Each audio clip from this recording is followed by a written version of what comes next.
வயிறு பசிக்குது ஒண்ணு இல்ல வீட்டுல ஒண்ணு இல்ல வயிறு பசிக்குது என்னமா செஞ்ச நீ சாப்பாடு? நீ எத்தனை கொஸ்டின்மா படிச்ச இன்னைக்கு? ஐயோ, ஒரு பிள்ளை வாடி வதங்கி தவங்கி துவங்கி வந்திருக்காளே, அவளுக்கு சாப்பாடு கொடுப்போன்னு ஒரு பெத்த தாய்க்கு அக்கறை கிடையாது. எடுத்த உடனே எத்தனை கொஸ்டின் படிச்ச? Good question mummy. இவ ஏதோ ஆப்படிக்க போறா, அதுக்கு தான் இந்த சீனை போட ஆரம்பிச்சிட்டு. ஏம்மா, நான்லாம் எல்லாத்தையும் படித்து முடிச்சுட்டு சாப்பாட்டுக்காக காத்திருக்கம்மா. இவ வந்த உடனே சாப்பாடை போட அதை போடு இதை போடணும் உயிரை வாங்குற பாரு உடனே.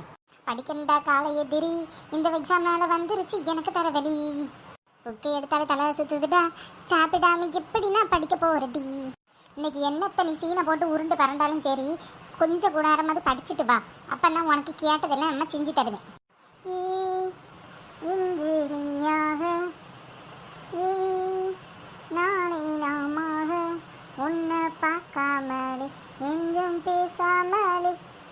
எங்க அம்மா எனக்கு சோறு தர மாட்டிக்காங்களே. ஏம்மா, எனக்கு உனக்கு நல்லா வெங்காயம் போட்டு கேரட் போட்டு பொடி போட்டு தோசை போட்டு தரேன் சரியா? வா, தோசை சாப்பிட போறேன். முறு தோசை, தக்காளி சட்டி வச்சு தோசை. துப்பா இருக்க துப்பாய துப்பாய்க்கு துப்பா இருக்க துப்பாய துவும் மழை கம்படுத்து சாத்திடுவேன். எப்போ படிக்க சொன்னாலும் நீ உத்த திருக்குறளை வச்சு நீ சமாளிச்சுட்டு இருக்கேட்டி. என்ன அம்மா படிக்கலன்னு ஒரேடி அம்மாவை முட்டாளாக்கிட்டு இருக்கியோ? உன் அக்கா வச்சு உனக்கு கொஸ்டின் கேட்க வைப்பேன். ஏம்மா ஏம்மா என்னடி சொல்லிட்டு அவள் தோசைக்கு வெயிட் பண்ணிட்டு இருக்காள், சீக்கிரம் சொல்லு. அம்மா அதாம்மா, இந்த மூஞ்ச பார்த்தா உனக்கு பாவமா இல்லையாம்மா? சோறு உள்ளே போகாம ஒரு படிப்பு கொஞ்சம் கூட மண்டையில் ஏறுவனான்குதுமா. என்ன ஒரு தோசையை அப்படியே மொறுன்னு முட்டை போட்டு சுட்டு பெப்பர் அப்படியே தூக்கி போட்டு கொண்டதுன்னு வச்சுக்கோங்க, அப்படியே நானும் கடன்னு படித்து எல்லாத்தையும் ஒப்பிச்சிருவேன். ஏம்மா அப்புறம் இன்னொரு விஷயமா, ஏம்மா உங்களுக்கும் வேலை கையோட முடிஞ்சிரும்லம்மா, அதாம்மா நான் சொல்கிறேன். அடி பாவி, எப்படியோ அம்மாவை நல்ல தண்ணியில் அப்படியே கரைக்க ஆரம்பிச்சிட்டா. சரிடி, நீ சொல்கிறதும் வாஸ்தவம் தான்.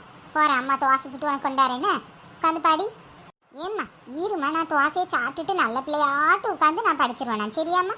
உங்கள் தங்க பிள்ளைலம்மா நான். ஐயையோ, ஐஸு வச்சுட்டாளே, பெரிய ஐஸை தலையில் தூக்கி வச்சுட்டாளே.